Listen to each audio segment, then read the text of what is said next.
Good afternoon, everyone. I welcome you all to the virtual 13th Professor Y.N. Mehra oration being held today. On behalf of PGI Chandigarh and Department of Otolaryngology, I welcome you all to this solemn function. We start the proceedings by the welcome address by Professor Surjit Singh, Director of PGI, MER Chandigarh.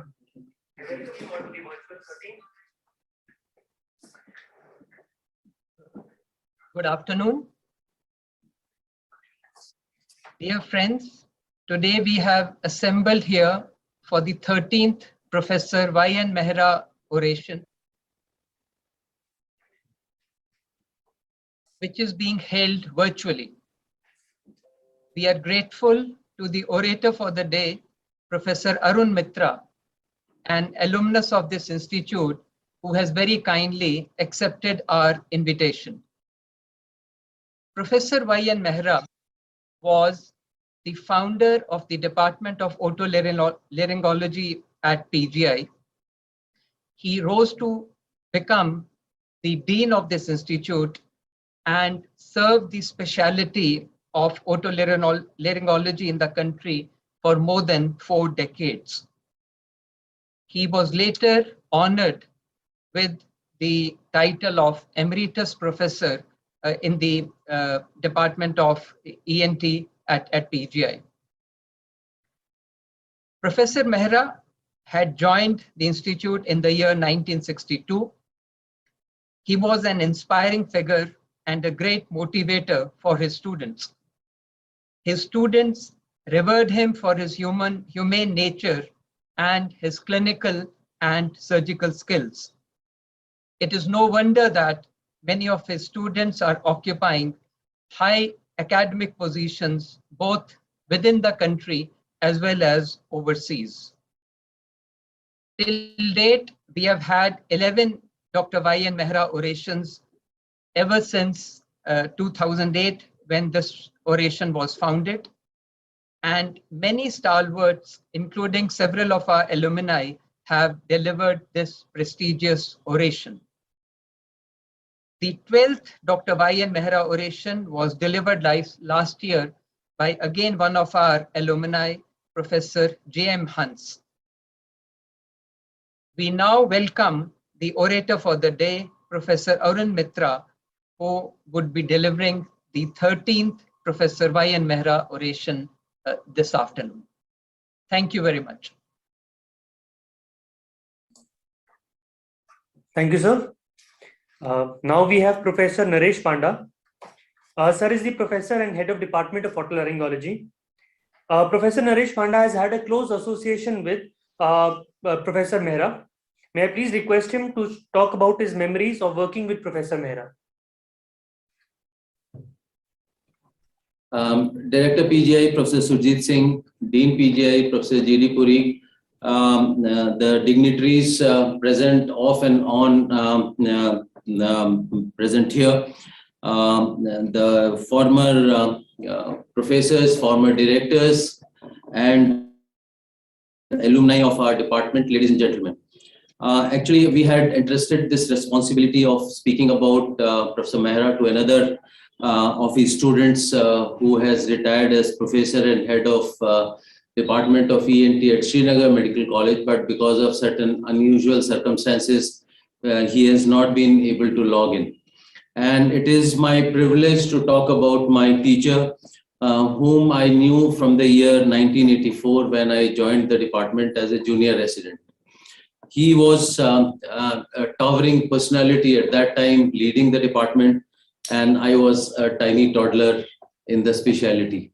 And what struck, for any newcomer was his impressive personality, and he was, very positive, very friendly with everyone, and was very affectionate to his patients. Dr. Mehra was born on 30th September 1931, did his graduation from Medical College, Amritsar, and he also did his fellowship from the Royal College of Surgeons of Canada and diplomate of the American Board of Otolaryngology, USA. And as Professor Surjit Singh just said, that he actually established the Department of Otolaryngology at PGI and was a stalwart in neurotology. In fact, many of the stalwarts in our country who practiced neurotology actually came here and worked with him to understand the complex subject of neurotology. He was a passionate teacher and had a great command over surgical anatomy, and would, during the rounds, he would just ask about the anatomical relations, and he had a mastery over the anatomy, an astute clinician, and a very skilled surgeon. And in fact, the day he retired, even though he was holding the position of Dean PGI, he was operating in and taking care of the patients, and then went to his office just before his superannuation. He was a great motivator, as has been said by Professor Surjit Singh, and taught actually all his students uncompromising integrity, self-confidence, and devotion to one's duty.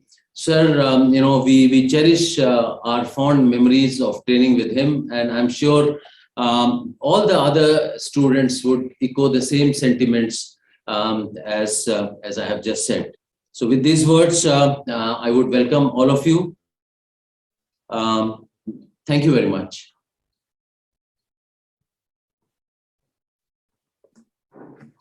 Thank you, sir, for that for that wonderful trip down the memory lane.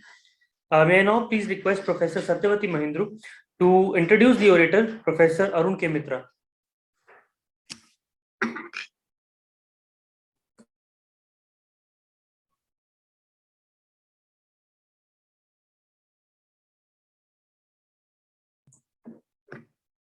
Respected Director Sir and Dean Sir, and a very good afternoon to all my seniors and colleagues.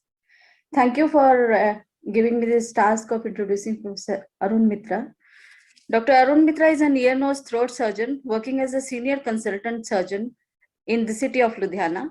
He did his MBBS from Dayanand Medical College, Ludhiana in 1975. Thereafter, he joined PGI in 1977 and completed MS in ENT in 1979. Subsequently, he decided to serve the people of Ludhiana and settled in private practice in Ludhiana. For him, medicine is a passion and not a profession. Dedicated to the uplift of medical profession, he has worked hard for the betterment of working conditions of doctors. He has been the president of IMA Ludhiana from 2007 to 2009, Senior Vice President IMA Punjab in 2010, and Central Working Committee member of IMA in 2011. While working in the IMA, he raised the issue of violence against doctors and, along with other colleagues, was instrumental in getting the Act for the Prevention of Violence against the Doctors passed by the Punjab government. He was elected as member of Punjab Medical Council from 2011 to 2016, where he served as the chairman ethical committee. He took up the matter of price of the drugs with the National Pharmaceutical Pricing Authority and successfully presented a case for reduction in the price of coronary stents. He also moved the case of pricing of cochlear implants, knee joint implants, and intraocular lens. Presently, his main focus of interest is health through peace. Presently, he is one of the co-presidents of International Physicians for the Prevention of Nuclear War, IPPNW, which won the Nobel Peace Prize in 1985, since 2017. He has been persistently writing on the issue of peace and health in various English and vernacular print media. Sir, we welcome you to kindly deliver the 13th Professor Y.N. Mehra oration. Thank you. Can I share the screen? The message is how Yes, host a disabled participant. Yes, sir. You share your screen now. Okay. Host disabled participant screen sharing. Again.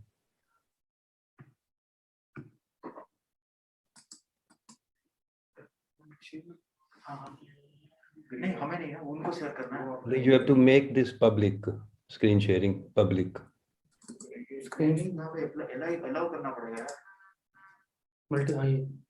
Yeah, they can do it now.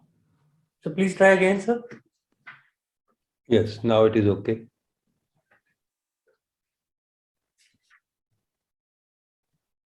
Now it is okay. Hold on for a moment, please.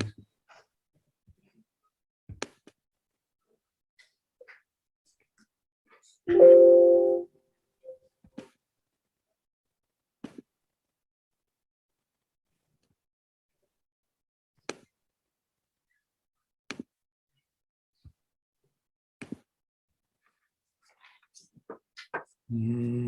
it is.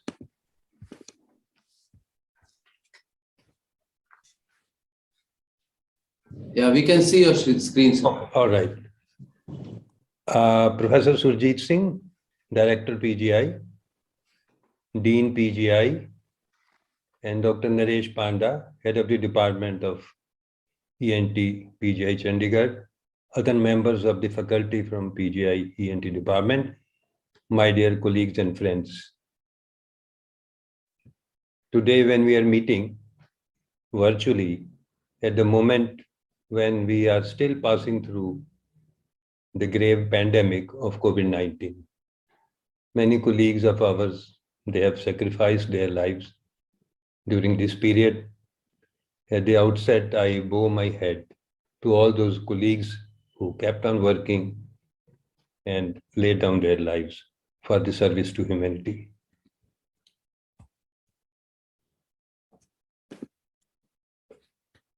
Remembering Dr. Mehra, I met him first of all 44 years back when I joined PGI Chandigarh as a resident.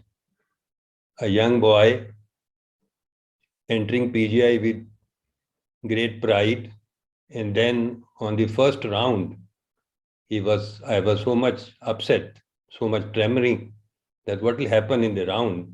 But after I saw a pleasing, smiling face coming in for the round, that was Dr. Mehra, all my fear had gone away. He was a great teacher, a legendary physician, very much concerned with the patients. In the first ever round that I had with him, he talked of tonsillectomy to the residents. He spent full 1 hour on that subject, and it was so amazing that to talk on tonsillectomy for 1 hour is not an easy task. For him, medicine was a passion, not a profession. And as Dr. Mendru, she just said that many doctors who have passed out from the PGI have maintained that value, as I know. Over 1,600 doctors who laid down their lives in the recent pandemic, they all worked with passion. Our field, ENT, is a high-risk field. We are directly exposed to the respiratory region, but our colleagues did not shy away from the responsibility, of course, with COVID precautions protocol. Our great institute, the PGI Chandigarh ENT department, was in the forefront in treating the cases of mucormycosis, both medically and surgically at a time when the pandemic was at its peak. And I remember several patients which I had referred from here, Ludhiana, to PGI, and they were all quite happy.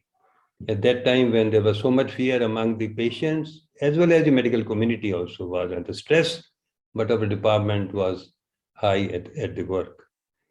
We also hailed to the scientific community amongst us who came up with the warning signals about the disease, the pandemic, its preventive methods from time to time, which helped the society to prevent the disease from spreading further. And the way the vaccine have been developed in an emergency form is a great achievement by the medical profession. Our doctors, even Indian doctors, Indian scientists, they worked hard, very much hard, and proved that for the medical professionals, health of the people is the utmost duty. But during that period, we had also to fight back some unscientific ideas. Some people promoted that the Gaumutra or the cow dung or the Tantra Mantra, they are the treatment for COVID. The scientific medical opinion had to counter it effectively. IMA had contested the promotion of Coronil by the Union Health Minister.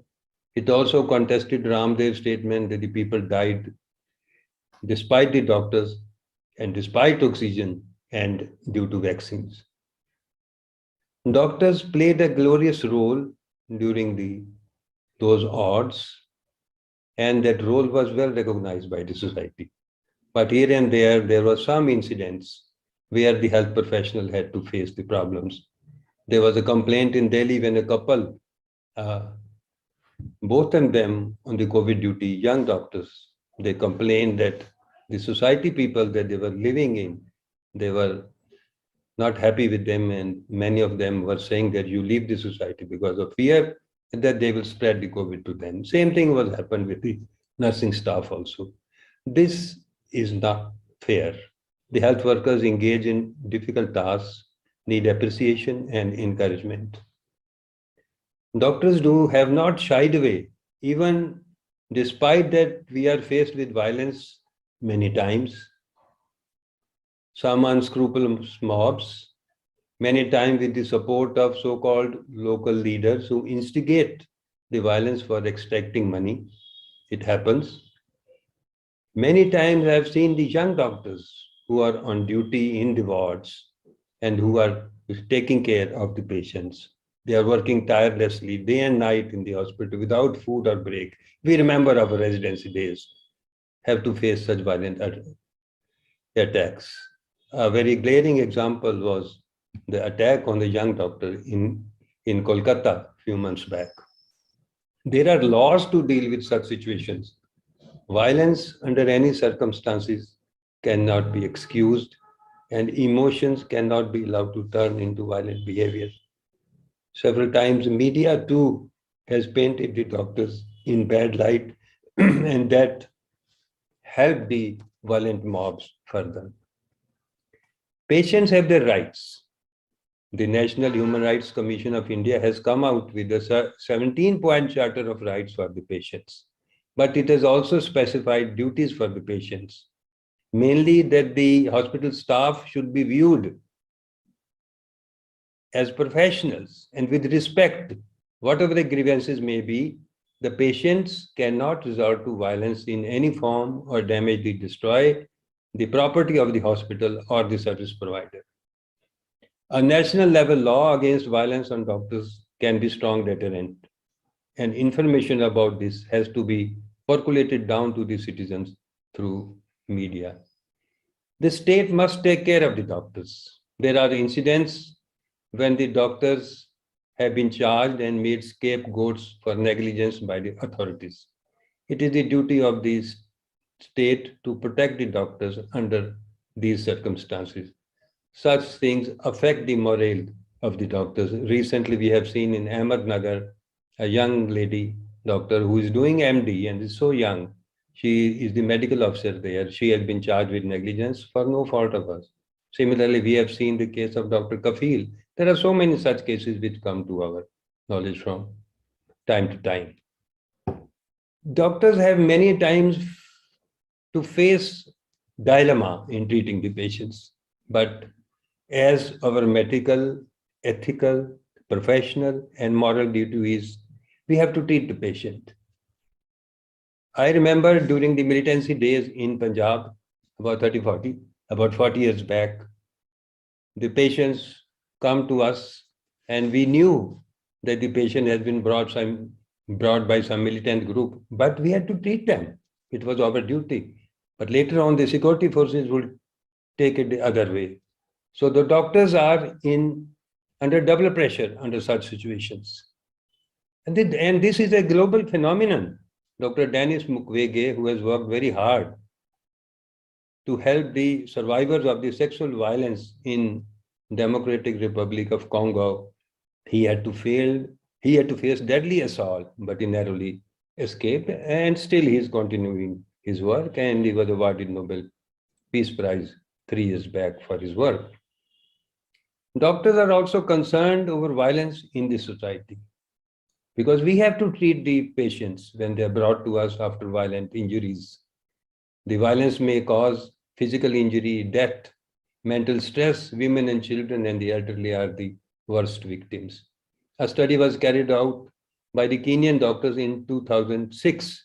The study was titled One Bullet Story. It pointed out the cost of the treatment to be $6,000 for the treatment of this patient, beside physical and mental sufferings. Similar conclusions were reached by a study by Dr. O.K. Gupta et al. At Bathinda in Punjab. Violence prevention is thus a public health issue because violence can cause premature death and it can cause non-fatal injuries. People who survive violent crimes, they endure physical pain and mental stress. Children exposed to the violence may experience behavioral problems, depression, anxiety, post-traumatic stress disorder. They may also show increased sign of aggression later on. Violence prevention is another challenge that the doctors have to face in their life.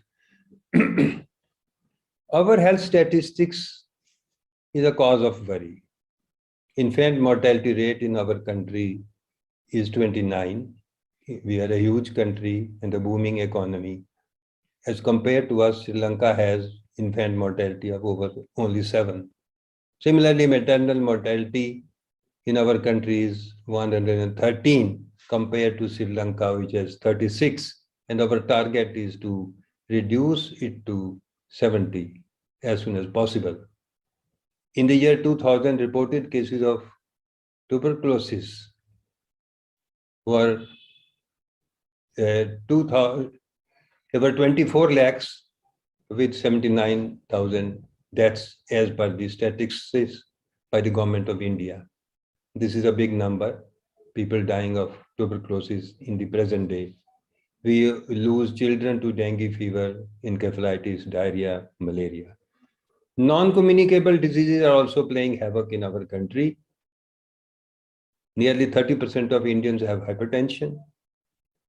And in diabetes, it is said that we will soon be a diabetes capital of the world. This is another big challenge that the health professionals have to face in the present times.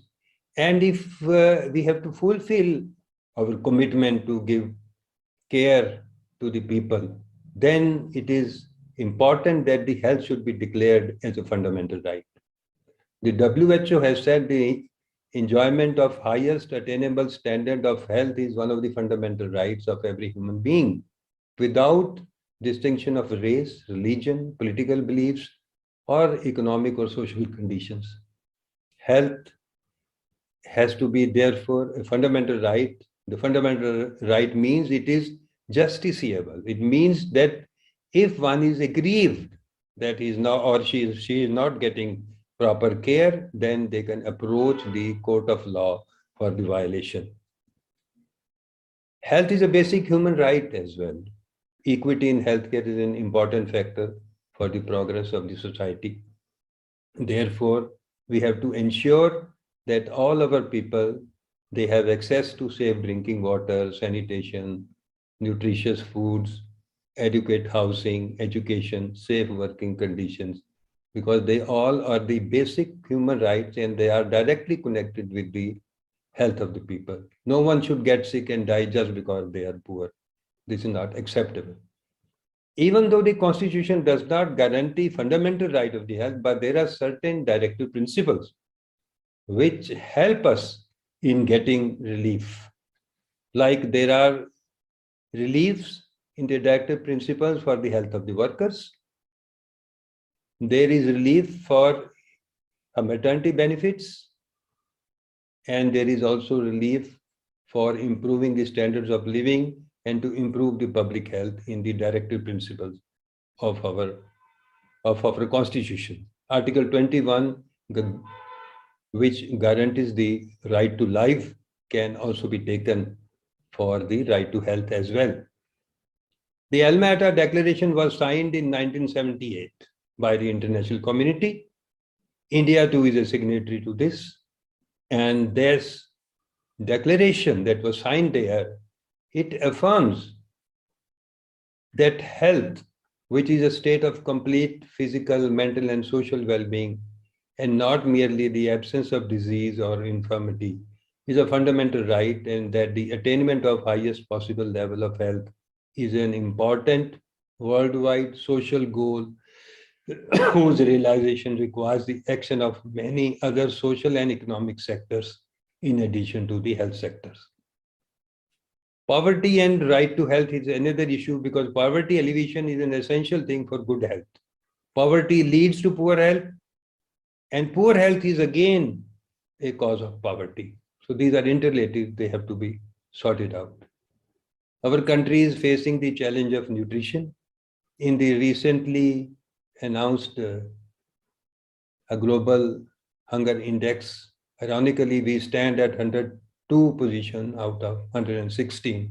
This is a worrying issue. The medical professionals have great responsibility to suggest to the government the measures to provide healthy, nutritious diet to all the citizens. Healthcare situation in our country is again full of problems, though we have lots of improvements in the last few years.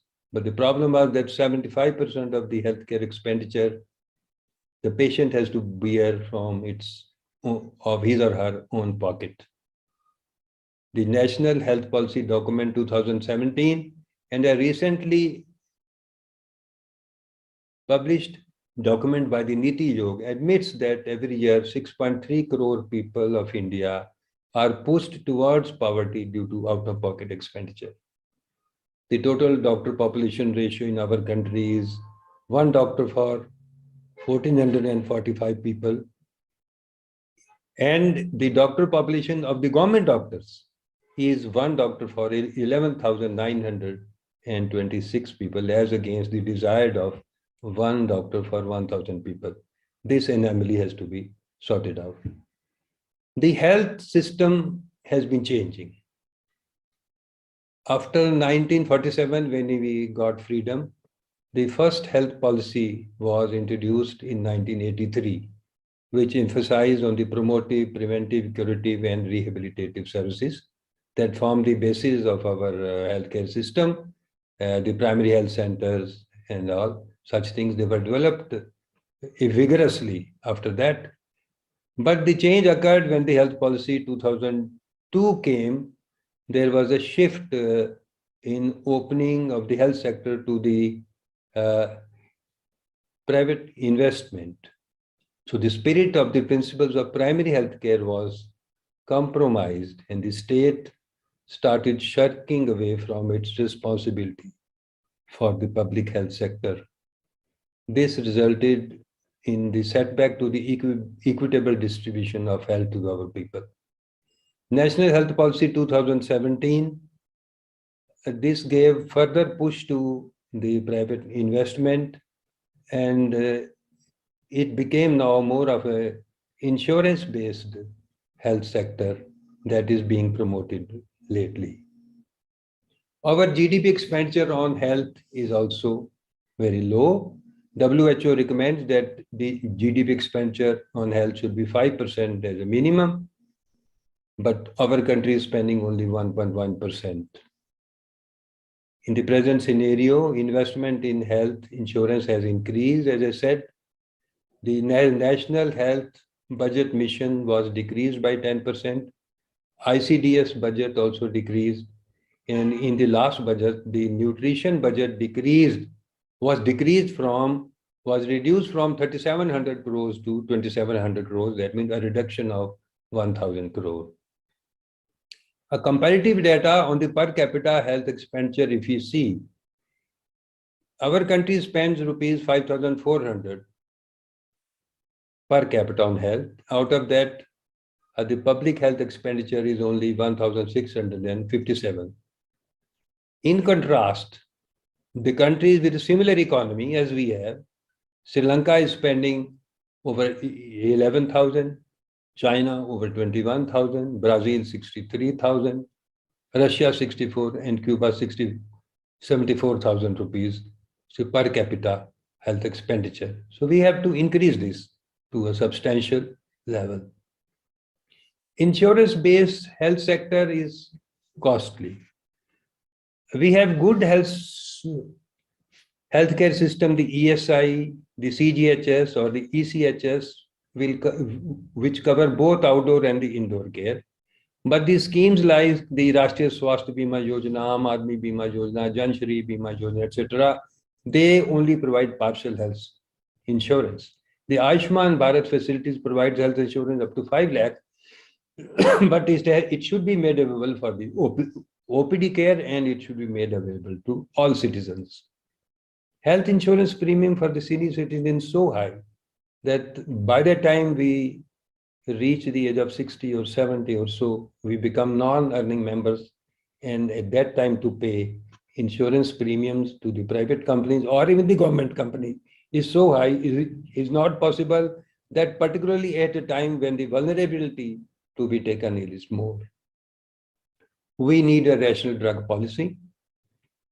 Our drug companies are making huge profit from the drugs.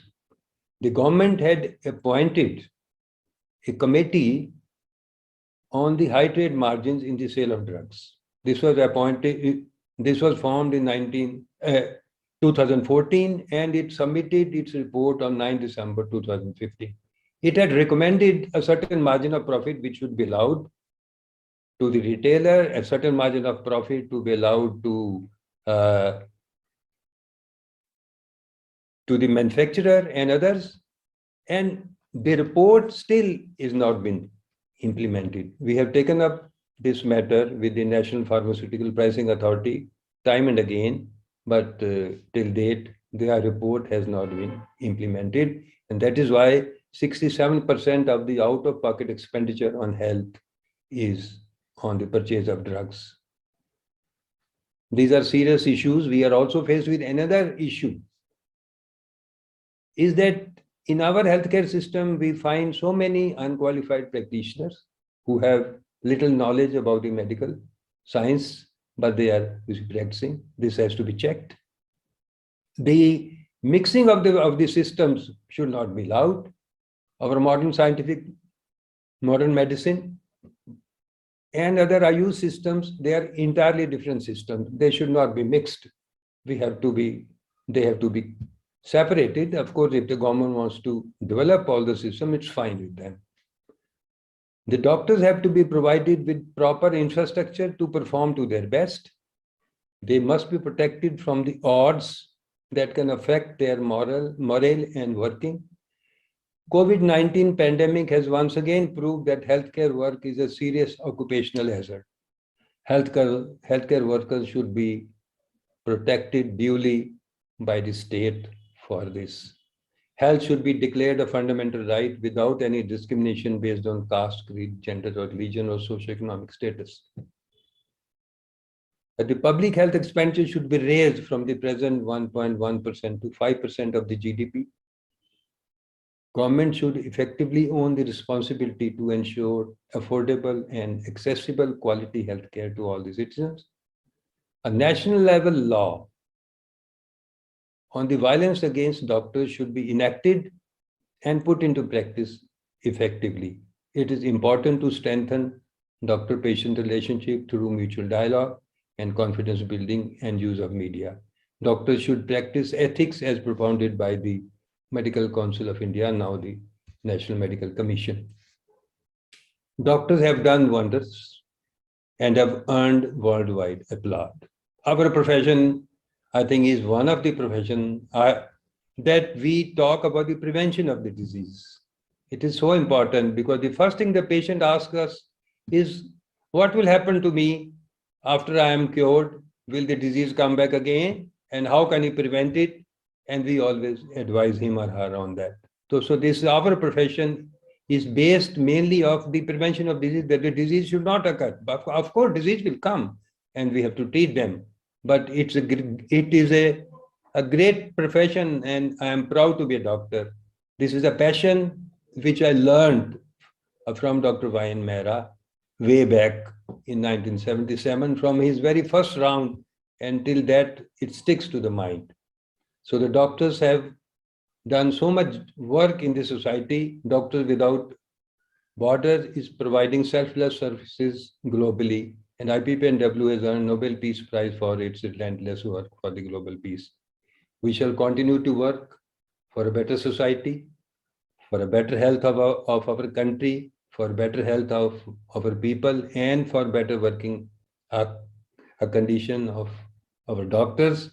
And at the end, I thank the ENT department of PGI, which is my parent department. I have so much to owe to this department, from the basics in the ENT to the value system, to be a good doctor, to be a concerned doctor, that I learned from this institute will always stick and stay with me. And I wish I practice that till I am working as a doctor. Thank you very much.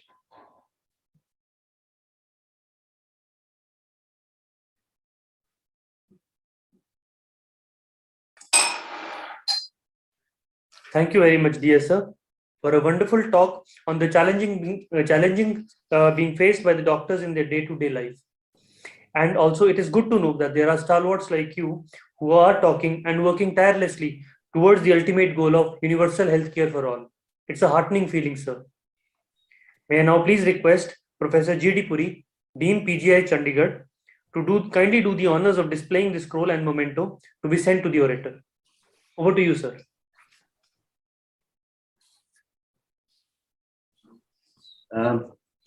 Sir,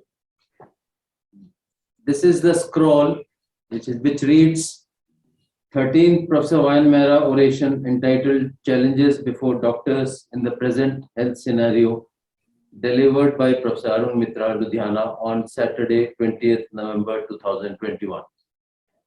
Professor Surjit Singh, Director, PGI Chandigarh; Professor G.D. Puri, Dean Academic, Chandigarh. The Dean PGI, Professor G.D. Puri, has the pleasure of presenting it to you, sir. Thank you very much. Thank you. Congratulations, Dr. Mitra. Thank you. We also have, on behalf of the Institute, to give you this memento. This is for Postgraduate Department of Postgraduate Institute of Medical Education Research, Department of Otolaryngology, Professor Wayan Mehra oration awarded to Professor Arun Mitra. Thank you very much. Once again, congratulations and thank you. Thank you.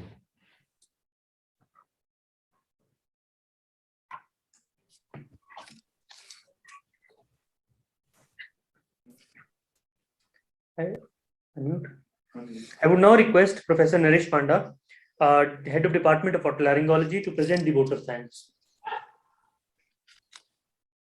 Sir, it's my pleasure for this double duty, and I have pleasure in proposing a vote of thanks.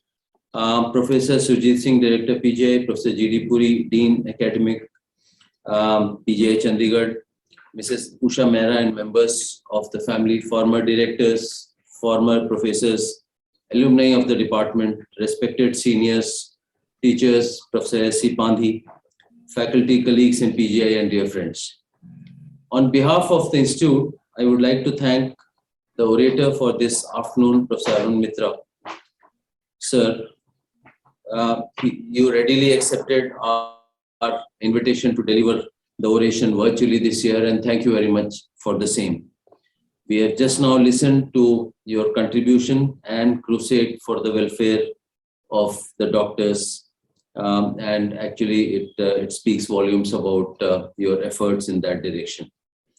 We would like to thank everyone, including former directors, former faculty members, and the present faculty members of the PGI, to have joined for this oration.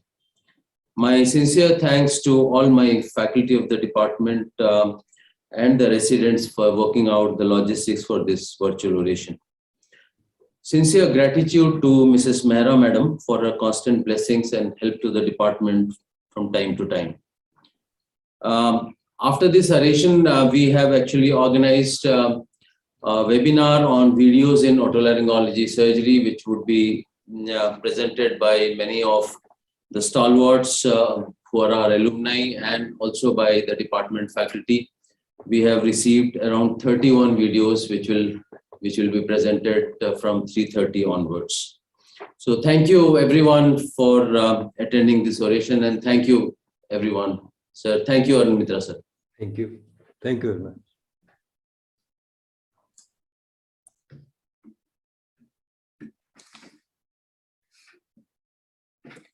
With this, we come to the end of the oration and we proceed towards the webinar. Thank you, sir.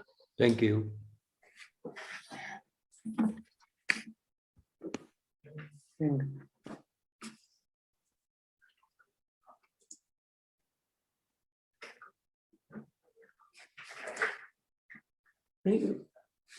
Mute.